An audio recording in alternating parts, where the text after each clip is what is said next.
For today video guys ay gagawa tayo ng bolognese. So ito ang ating mga ingredients. May 2 can ng tomato at saka mix, mushroom, carrots, butter, zucchini. Maglagay na tayo ng mantika na konti lang at saka yung butter natin. At saka ilagay na natin ang ating onion. Igisa-gisa lang natin konti yung ating onion dito guys. Mga mamis, kung gusto ninyo itong itry ninyo, masarap ito. Pagkatapos natin ng gisa ng ating onion, ilagay na natin yung carrots, mushroom, zucchini, at saka yung ating mga ibang vegetable pa.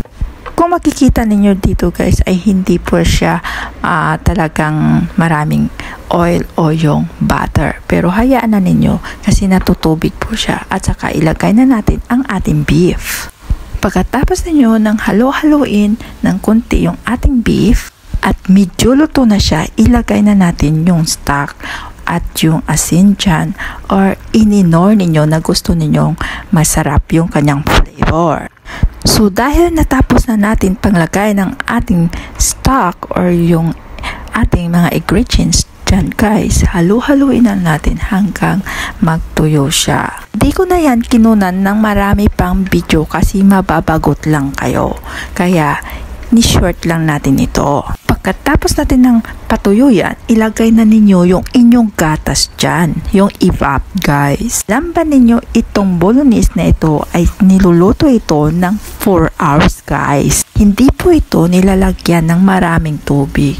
Parang ganyan lang siya. Stir mo lang siya hanggang matuyo-tuyo siya. So diba guys, ganyan na siya. Natuyo-tuyo na siya. Ilalagay na natin ang ating 2 can na tomato sauce natin. Ilagay na natin yan. So, ganyan na guys, oh. So, alam na ninyo guys kung paano magluto ng ating bolognese. O, diba? Masarap yan mga mamis. I-try ninyo yan sa inyong mga anak. So, kahit halu-haluin na ninyo po yan at hanggang ma-moist yung ating mga nabubuong tomato.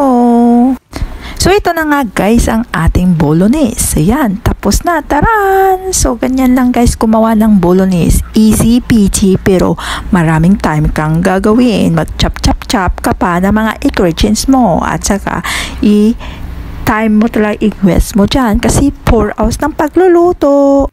Sinishare ko po sa inyo ito mga mamis dahil maka-learn po kayo dito ng maraming sa aking page. Na magustuhan po ninyo ang aking mga video. Ang isusunod na po natin ay magpapakulo na po tayo ng ating pasta. After 8 minutes po, tapos na ang ating pasta na niluto. Ayan na guys, ilalagay na natin at halu-haluin.